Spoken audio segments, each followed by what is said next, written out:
Sim. Legal. Ô, Léo, eu tô com uma matéria aberta aqui, que é uma matéria que eu sempre gosto de trazer pra esse assunto, uma matéria de 2021, no ge.com aqui. Sim. Arthur estreia no Fluminense e se torna o jogador mais jovem a jogar pelo clube na era profissional. Aí é legal que a gente vem aqui na tabela, tem aqui 10 jogadores, não dá pra projetar, acho que não dá pra projetar aqui. E você vê que quase nenhum dos jogadores viraram, assim, no final das contas. Porra. Qual que é o indicador, assim? Porque a gente vê, estreou com 16 anos, 17, quer dizer que vai virar. Qual que é o principal indicador, assim, vocês no Sub-20 nessa transição, pra falar, não, vai lá, tá no momento de estrear, assim? O que é, digamos assim, controlável de números, de olhar, de filha ali, ó, dá pra ir, e o que não é controlável? Aquele, às vezes, você tem certeza que vai performar e acaba não performando, ou é... O que é controlável e o que não é controlável? E dentro desse contexto, só completando, o quanto, pensando nesses indicadores, fico imaginando um treinador profissional conversando com vocês e vocês, entre aspas, bancando aquele atleta, né? Cara, pode levar esse cara aí, que esse cara eu acredito que componha. Porque teria que ter né? Penso eu, essa fala de vocês dentro desses indicadores. Porque você pode criar um indicador, um plano de estratégia de clube, etc. Tal, mas a fala de vocês de... Cara, é esse cara aí. Uhum. E aí? Temos isso? Hoje eu vou para um outro lado que nós temos, o Arthur foi campeão sul-americano em 2019, o jogador mais jovem a estar naquela composição de seleção, que era a geração 2004. Arthur sempre foi uma joia no futebol brasileiro, sai agora do Fluminense e de repente daqui a alguns anos... levou um susto, né? Sai e de repente vai se tornar o Arthur que todo mundo acreditou e que talvez muitos acreditam como eu. Eu acho que é um jogador extremamente talentoso.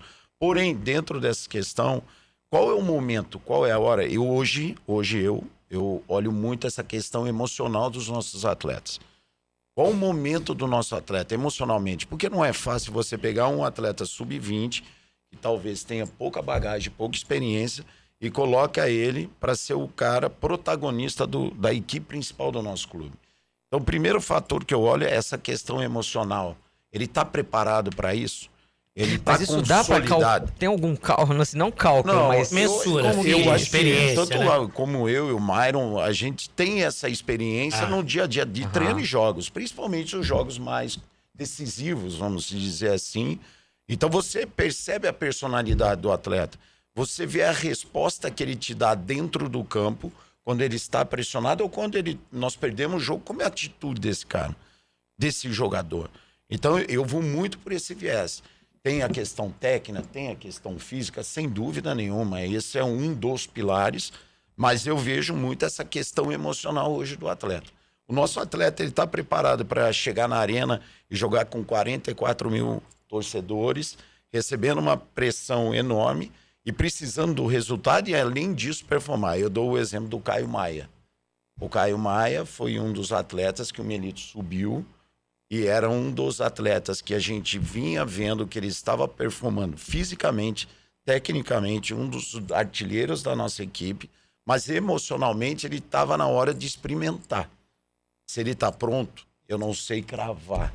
Mas aí entra tá no na não hora controlável, de ele né? experimentar, entra no incontrolável. E ele vai bem.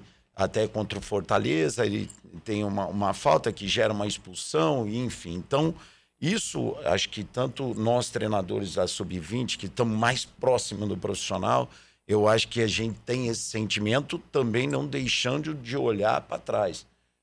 Como que foi a formação do Caio Maia dentro do clube?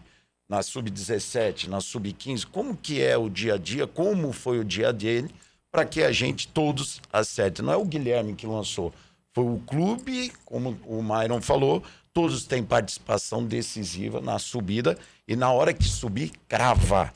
Esse menino subiu e ele fica, ele não desce. Então isso é uma questão que acho que no dia a dia nós, treinadores, temos um pouquinho. Não sendo soberba com ninguém, pelo amor de Deus. Claro. Mas eu acho que nós temos essa essa só pra questão. clarear, Mário, quando eu botei essa reportagem aqui, nada com o Arthur, só quis criticar, assim, que na minha opinião, posso estar errado, o fato do cara estrear com 16, 17 anos tão cedo assim, não é um indicador, assim...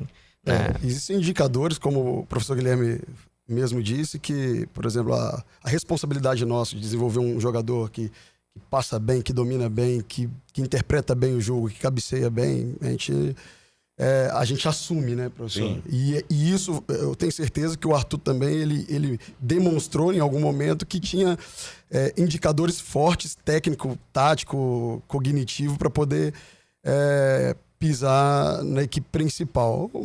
Aí, complementando, eu não vou repetir o que o professor Guilherme falou, que eu concordo com tudo que ele disse,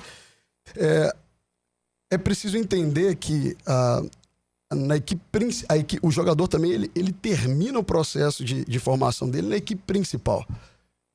Nem todos os jogadores eles chegam pronto. Porque tem questão mental, não vou repetir aqui, mas tem várias outras nuances que faz com que o jogador ele chegue e toma conta ou que precise de um tempo de adaptação. Acho que essa é a grande questão.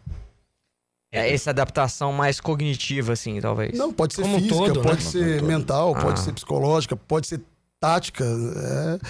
É o que falta, né? Eu acho que cada jogador ele carrega uma bagagem quando chega lá e aí uns mais prontos, outros menos, mas precisam daquele empurrão final. Outros só precisam também de ser apresentado ao jogo, né? Exato. Colocado E naquele nesse ambiente. caso, Caio,